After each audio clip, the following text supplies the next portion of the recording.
님으로 인하여 우리에게는 산 소망이 있습니다. 이렇게 한번 인사 나누겠습니다.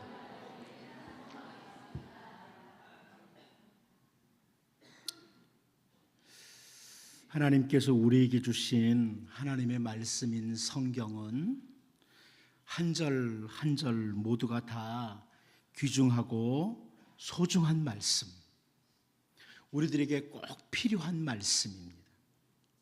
단순히 성경의 장과 절을 채우기 위해서 기록된 부분은 한 곳도 없습니다.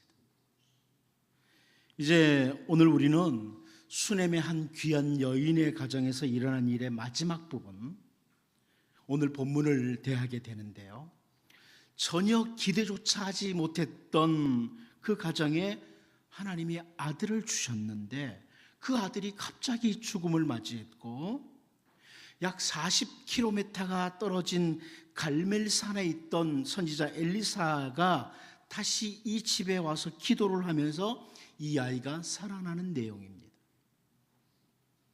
그렇다면 오늘 본문을 열왕기서의 기록으로 남기고 바벨론 포로지에 있었던 이스라엘 백성들이나 오늘 우리들에게 이 말씀을 보도록 하는 이유가 무엇일까? 하나님께서 왜 오늘 본문을 기록으로 남기셨을까?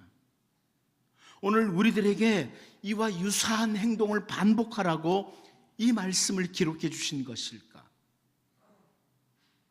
우리들도 누군가 곁에 있는 사람이 죽음을 맞이했을 때 여기 엘리사처럼 이렇게 하라고 기록으로 주신 것일까요?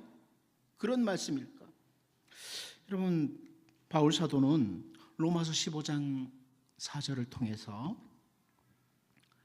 무엇이든지 전에 기록된 바는 우리의 교훈을 위하여 기록된 것이니 우리로 하여금 인내로 또는 성경의 위로로 소망을 가지게 함이니라, 이렇게 말씀하고 있습니다.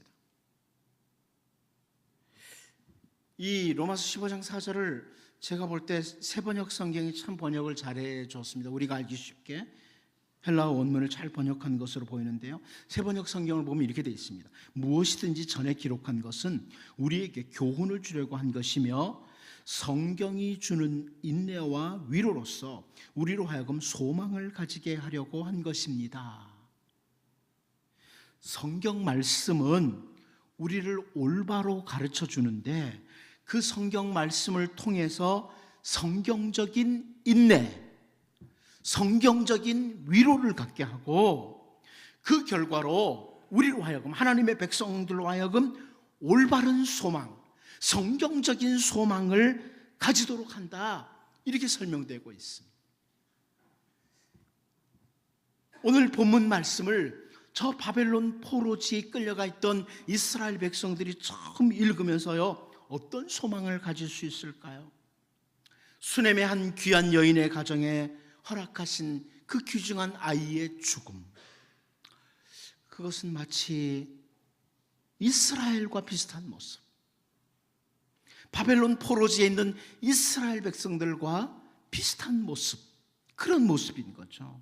나라가 망하고 포로지에 끌려와서 멀리서 예루살렘을 바라보는 그 백성들이 오늘 본문을 탁 읽으면서 참 이 가정의 모습이 우리와 비슷하구나, 이걸 보면서 성경적인 인내를 갖고 성경적인 위로를 받고 성경적인 올바른 소망을 가지도록 한다는 말씀입니다. 다윗이 그의 생애 가운데 너무나 고통스러운 상황을 만났을 때 했던 고백 중에 하나가 이겁니다. 시편 31편 12절인데요. 내가 잊어버린 바 됨이 죽은 자를 마음에 두지 아니함 같고 깨진 그릇과 같으니이다, 이런 표현을 했습니다. 다윗이 자기의 상황을 돌아보니까 꼭 죽은 자와 같다, 그리고 깨진 그릇과 같다, 이렇게 자기의 상황을 말합니다.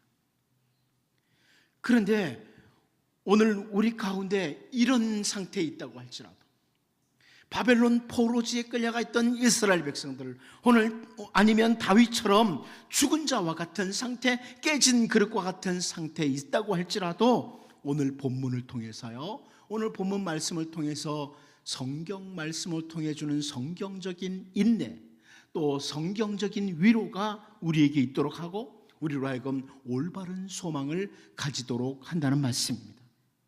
실제로 구약의 한 성도가요, 시편 119편 49절 50절에서 이런 고백을 합니다. 주의 종에게 하신 말씀을 기억하소서. 주께서 내게 소망을 가지게 하셨나이다. 이 말씀은 나의 고난 중의 위로라. 주의 말씀이 나를 살리셨기 때문이니이다. 네, 이 시편 기자도 상당히 힘들었던 것으로 보입니다. 그런데 하나님의 말씀이 고난 중에 자기에게 위로를 줬다. 이 하나님의 말씀이 자기로 하여금 살도록 소망을 주었다. 이런 고백을 하고 있습니다. 여러분, 다시 강조합니다. 하나님의 말씀, 주님의 말씀은 우리에게 인내가 되도록 하고 위로가 되고 소망이 됩니다. 이제 오늘 본문 말씀을 살펴보면서 본문의 상황과 우리의 오늘 현실을 동시에 바라보면서 성경 말씀이 주는 참된 인내와 위로가 있고 성경적인 올바른 소망을 가지고 살아가는 우리 모두가 될 수 있기를 원합니다. 첫 번째로 우리는 오늘 본문에서 무기력한 인간을 봅니다. 무기력한 인간이라. 오늘 본문 32절을 같이 한번 읽어보도록 하겠습니다. 32절 같이 봅니다. 시작. 엘리사가 집에 들어가 보니 아이가 죽었는데 자기의 침상에 눕혔는지라. 여러분, 제가 이 이제 열왕기하를 쭉 설교해 왔는데 열왕기 1장을 보면서 열왕기 1장을 설교할 때 그 다락 난간에서 떨어져서 침상에 누워 있던 아하시아 왕, 그 아하시아에게 선지자 엘리야가 경고했던 그 말씀을 설명을 하면서 여기 나오는 이 침상이라는 단어는, 이 침상, 마타라고 하는 이 단어는 물론 침대라는 의미도 가지고 있는 단어예요, 히브리어가. 그런데 동시에 이 침상이라는, 마타라는 단어는 관이라는 의미가 있다. 죽은 자가 눕는 관이라는 의미가 있다. 이것을 말씀드렸습니다. 아하시아에게 네가 올라간 침대에서 너는 내려오지 못하고 네 침대가 관이 될 거다, 이렇게 선지자 엘리야가 경고를 했었습니다. 그런데 오늘 본문을 보면 수넴의 한 귀한 여인의 가정에 아들이 죽어서 선지자 엘리사의 침대에, 다른 표현으로 관에 누워 있는 거예요. 죽음 앞에 우리네 인간이 얼마나 무기력한지 이걸 볼 수 있는 거죠. 죽음 앞에 무기력한 인간.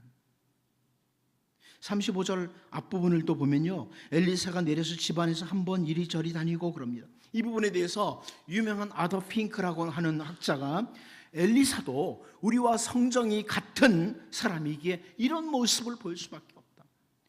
죽음 앞에 인간은 아무것도 할 수 없다는 거예요. 사실 자기가 할 수 있는 건 없다는 거죠. 죽음 앞에 무기력한 인간. 바울 사도가 로마서 5장 12절에서 이런 설명을 합니다. 그러므로 한 사람으로 말미암아 죄가 세상에 들어오고 죄로 말미암아 사망이 들어왔나니 이와 같이 모든 사람이 죄를 지었으므로 사망이 모든 사람에게 이르렀느니라. 이 땅에 존재하는 모든 사람들은 태초의 에덴에서의 죄의 결과로 사망이 들어왔습니다. 죽음 앞에 무기력한 존재입니다. 우리의 죄로 인해서 사망이, 죽음이 이 땅에 들어왔고 죽음 앞에 인간은 무기력한 존재가 되고 만다. 죽음뿐만이 아닙니다. 우리로 하여금 무기력하도록 느끼도록 하는 일 세상에 참 많습니다. 참 내가 할 수 있는 것이 없구나, 이걸 느끼도록 하는 게 세상에 많아요. 그런데 여러분, 우리는 우리 주 예수님께서 해주신 말씀을 기억합니다. 요한복음 15장 5절이죠. 나는 포도나무여 너희는 가지라.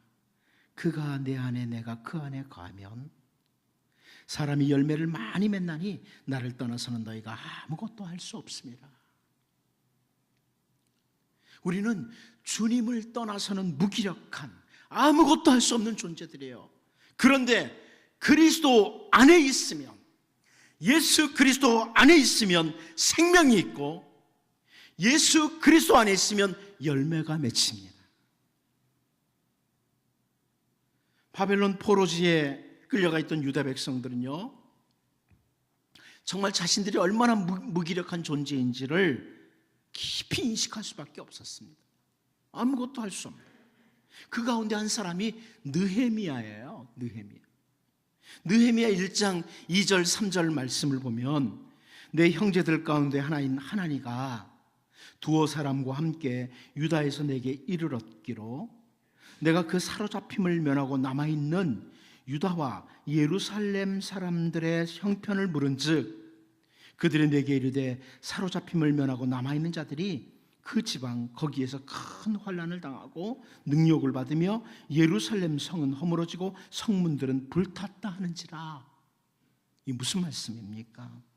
바벨론 포로지에 있었던 느헤미야가 예루살렘의 형편을 들었는데, 예루살렘에 있던 이스라엘 백성들, 유다 백성들이 큰 환난을 당하고 능욕을 받은 상황,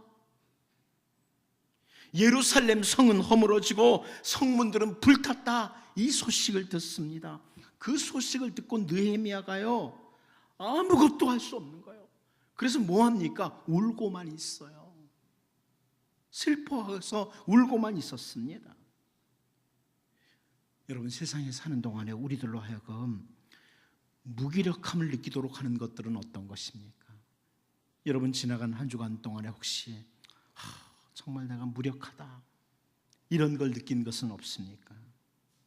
우리로 하여금 슬퍼하고 우는 것밖에 할 것이 없도록 만드는 것, 낙심하고 주저앉도록 만드는 그런 것들이 도대체 뭡니까? 그런데요, 예수 그리스도 안에만 소망이 있습니다. 예수 그리스도 안에 소망이 있습니다. 성경을 통해서 분명한 소망을 가지게 되죠. 저는 예수 그리스도 안에 생명이 있고, 예수 그리스도 안에 있을 때 열매가 있고 소망이 있다는 이 하나님의 말씀을 따라 바울처럼 내게 능력 주시는 자 안에서, 다시 말하면 그리스도 예수 안에서 나는 모든 것을 할 수 있습니다. 이런 고백과 함께 그리스도 안에서 생명과 많은 열매를 맺는 주의 백성들로 우리가 설 수 있기를 원합니다. 두 번째로 우리는 하나님을 봅니다. 무기력한 인간과 반대로 동시에 전능하시고 긍휼이 많으신 하나님을 본문에서 보게 되는 겁니다. 우리 본문 33절을 같이 한번 읽어보도록 하겠습니다. 33절을 같이 봅니다. 시작.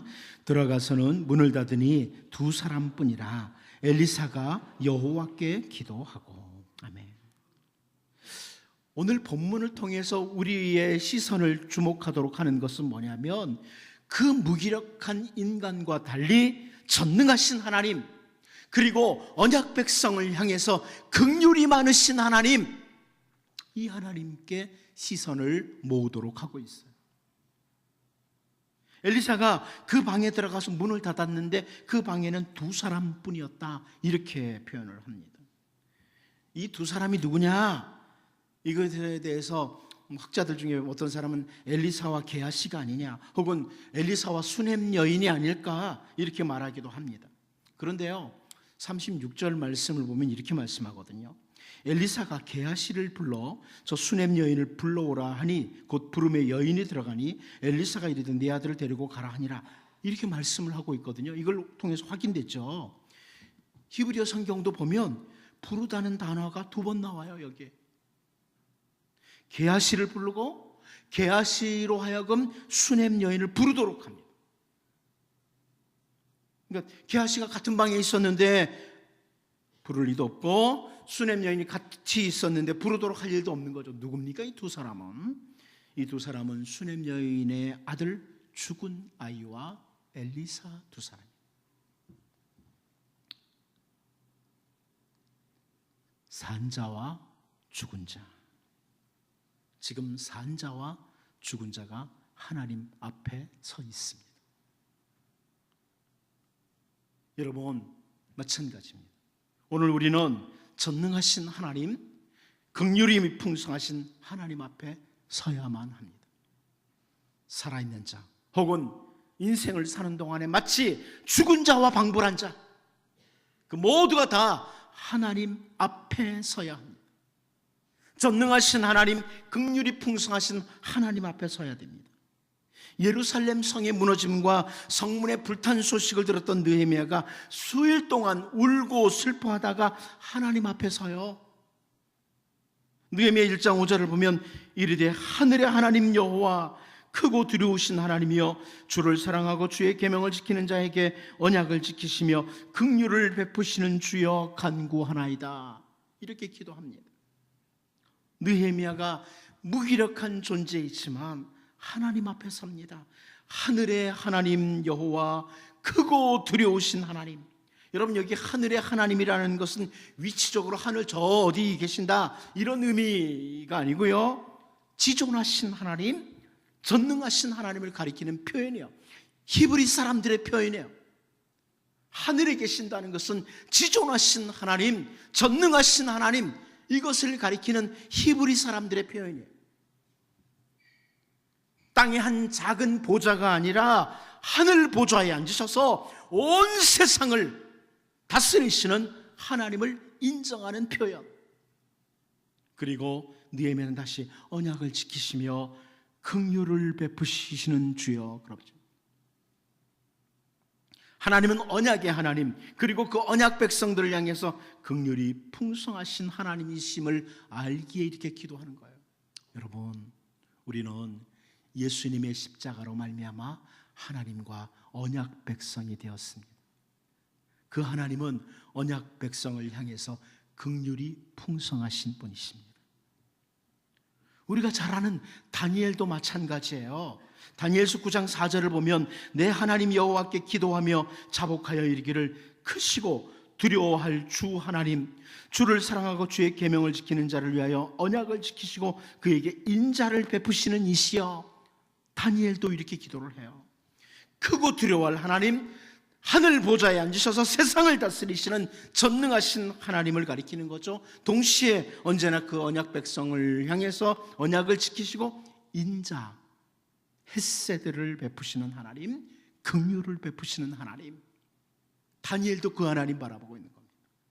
여러분, 오늘 본문에서 우리는 산자와 죽은 자가, 죽은 아이와 엘리사가 전능하시고 긍휼이 많으신 하나님 앞에 섬으로 회복이 일어나는 것, 이것을 보면서 오늘 생명 있는 자와 마치 죽은 자와 방불한 우리 모두도 그 하나님 앞에 서서 기도해야 합니다.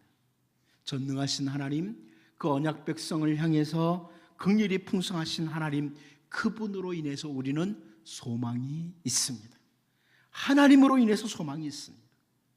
특별히 전능하신 하나님, 긍휼이 많으신 하나님이 우리 주 예수 그리스도로 말미암아 우리의 아버지가 되셨기에 어떤 상황에서도 성경적인 인내와 위로, 그리고 올바른 소망을 가진 자들로 우리가 살 수 있기를 원합니다. 마지막 한 가지 더 봅니다. 하나님께서 허락하신 기도입니다. 우리가 이제 기도에 좀 더 집중을 해보고 싶습니다. 우리 본문 33절을 다시 한번 읽어봅니다. 시작. 들어가서는 문을 닫으니 두 사람뿐이라 엘리사가 여호와께 기도하고. 아멘. 엘리사가 그 방에서 기도를 하죠. 근데 34절을 보면 아위 위에 올라 엎드려 자기 입을 그의 입에, 자기 눈을 그의 눈에, 자기 손을 그의 손에 대고 그의 몸에 엎드리니 아이의 살이 채차 따뜻하더라, 이렇게 말씀합니다. 여러분, 이 말씀 보면서 우리 기도할 때 엘리사의 행동을 따라서 그대로 하라고 하는구나, 이런 말씀 아닙니다. 열왕기상 17장 21절 말씀을 통해서 볼 때 그 아이 위에 몸을 3번 펴서 엎드리고 여호와께 부르짖어 이르되 내 하나님 여호와여, 원하건대 이 아이의 혼으로 그의 몸에 돌아오게 하옵소서 하니, 이런 말씀을 보죠. 이것은 선지자 엘리야가 했던 기도의 모습인데요, 선지자 엘리야도 그 아이 위에 몸을 3번 펴서 엎드렸다. 그런데 엘리사는 2번 아이 위에 엎드립니다. 여기서 숫자가 중요한 게 아니라는 걸 보여줘요. 우리가 이런 행동을 따라해야 된다, 이것도 아니라는 것을 확인하게 됩니다. 뭘 보여줍니까? 정통적인 구약학자들이 이런 행동에 대해서 강조하는 게 뭡니까? 하나됨입니다. 하나됨입니다. 이걸 보여주는 거예요. 마치 죽은 자의 상황을 자기의 상황으로 여기고 드리는 기도의 태도, 이겁니다. 죽은 자의 상황을 자기의 상황으로 여기고, 한마디로 기도의 간절성이라고 할까요? 이 가정의 문제를 나의 문제로 여기고 이 죽은 아이의 상황을 자기의 상황으로 여기고 드리는 기도, 이런 기도입니다. 저는 목회자가 성도를 위해서 드리는 기도가 이러해야 된다고 생각을 합니다. 동시에 성도들이 서로를 위해서 기도를 할 때 자세가 이렇게 동일해야 된다고 저는 그렇게 생각을 합니다. 하나됨입니다. 그냥 단순히 기도의 내용을 채우기 위해서 한 번쯤 언급해주는 그런 기도가 아니에요. 성도들의 문제, 이웃의 문제를 나의 문제로 여기는 하나됨이에요. 하나님 앞에 하나됨으로 기도하는 이것이 바로 올바른 협력 기도다. 안수라는 의미가 그런 의미를 가지고 있어요. 하나됨입니다. 이 사람의 문제가 곧 나의 문제입니다. 이런 거죠. 그러므로 여러분, 우리가 오늘 본문에서 엘리사가 기도할 때 취했던 행동들, 여기에 너무 관심을 가지고 그 행동을 모방하려고 하는 이런 것은 성경을 올바로 바라보는 게 아니고요, 우리가 누군가를 향해 돕는 기도를 할 때 우리의 정신, 우리의 마음 자세, 이게 이래야 된다는 거예요. 여러분이 자녀를 위해서 기도할 때 하나됨입니다. 누군가를 위해 기도할 때 하나됨이에요. 그런데 저는 이 시간에 이렇게 기도하는 모습도 있지만 좀 더 관심을 집중하고 싶은 것은 뭐냐면, 하나님께서 허락하신 기도 자체에 좀 관심을 모으고 싶습니다. 기도라는 것, 언약 백성에게 허락하신 하나님의 정말 귀중한 것 중에 하나가 바로 기도입니다. 제가 이것을 그렇게 길게 설명하지 않아도 여러분 중에 기도가 얼마나 중요한데 이것을 알고 있는 분들이 많이 있어요.